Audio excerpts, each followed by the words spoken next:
जितने भी लोग इस केस में संलिप्त है, हत्यारे खाकी वर्दी वाले, उनको सरकार को अविलंब कार्रवाई करना चाहिए, उनको निलंबित नहीं करना चाहिए, सेवा से विमुक्त करके उनको जेल में डालना। लोगों ने एक सिंडिकेट बना करके 100 लोगों का एक ग्रुप बना करके और उसका निर्मम हत्या किया है।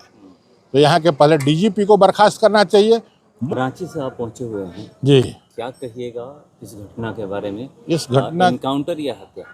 ये तो हत्या है, इनकाउंटर नहीं है। इनकाउंटर का मतलब यदि खाकी वर्दी जानते हैं तो उनको समझना चाहिए उन्होंने हत्या किया है। और ये जितने भी लोग इस केस में संलिप्त है, हत्यारे खाकी वर्दी वाले, उनको सरकार को अविलंब कार्रवाई करना चाहिए, उनको निलंबित नहीं करना चाहिए, सेवा से विमुक्त करके उनको जेल में डालना चाहिए। हम यदि समाज में रह करके कोई हत्या करते हैं तो हमें न्यायपालिका सज़ा सुनाता है, 5 साल का, 10 साल का, आजीवन कारावास भी।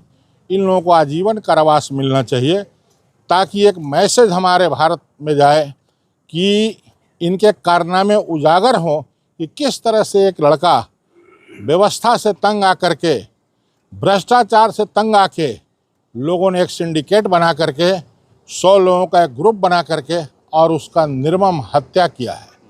तो यहाँ के पहले डीजीपी को बर्खास्त करना चाहिए, मुख्यमंत्री को स्वतः अपना पद छोड़ देना चाहिए यदि उनमें थोड़ा भी लज्जा है तो, और कानून को, हमारे जो सुप्रीम कोर्ट हैं, हाई कोर्ट हैं, उनको स्वतः इस केस को संज्ञान लेना चाहिए और संज्ञान ले करके अविलंब सज़ा सुनानी चाहिए। फास्ट ट्रैक की ज़रूरत नहीं है, केस तुरंत आप लीजिए और सज़ा सुनाइए। और इसमें दोषी यदि यहाँ का एसएचओ हो, यहाँ का एसडीएम हो, पता चल रहा है लोगों से, जनता से कि यहाँ का एसडीएम ही सबसे बड़ा अपराधी है, यहाँ का एसडीएम हो, यहाँ का एसपी हो, जिनके निर्देशन पर ये कार्य हुए हैं, और जो लोग इस हत्या में शामिल हैं उन पर कार्रवाई होनी चाहिए और उनको सज़ा होनी चाहिए। 5 और 10 साल नहीं, आजीवन कारावास होना चाहिए ताकि उनके परिवार को पता चले कि ये खाकी वर्दी पहन करके जो तांडव कर रहे थे, ऐसा नहीं चलेगा। ये भारत है, हम केवल संविधान की दुहाई देते हैं।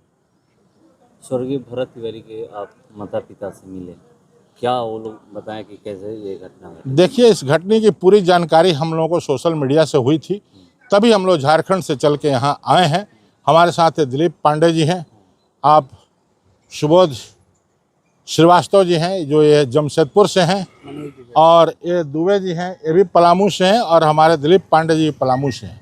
हम लोग को मन झकझोर दिया, हमारा कोई रिश्तेदारी नहीं है, लेकिन हम सभी मन झकझोर दिया उस सपूत को जन्म देने वाले लोगों से मिलने के लिए हम लोग यहाँ आए हैं। और हमने यही कहा कि आपको रोने की ज़रूरत नहीं है, आपने ऐसे सपूत को जन्म दिया। हमको भी कोई माता पिता जन्म दिए हैं, लेकिन हम लोग निडर नहीं हैं, डरते हैं। कभी परिवार को देखते हैं, कभी बेटे को देखते हैं, इसलिए कुछ कार्य ऐसा बड़ा नहीं कर पाते हैं जो इन्होंने कार्य किया है।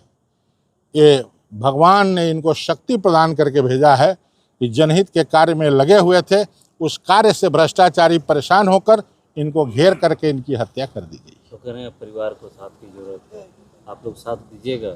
100% रहे हैं, कुछ दिनों बाद लोग कहते हैं कि भूल जाएंगे। भाई साहब, हम इतनी दूर से आए हैं तो फोटो खिंचाने नहीं आए हैं, और नहीं हमारा मकसद है कि हम आ करके आपको इम्प्रेस करके जाएं। हम उनके लिए हमेशा खड़े हैं, और हमको भी ईश्वर ने कलम में ताकत दिया है, कुछ ना कुछ लिखेंगे, कुछ ना कुछ करेंगे, कुछ ना कुछ वो कराएगा, तभी हम लोग यहाँ आए।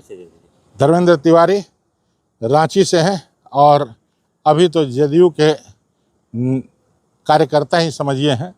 और आप हमारे सुबोध श्रीवास्तव जी जमशेदपुर से, दिलीप पांडे जी पलामू से, और हमारे दुबे जी पलामू से।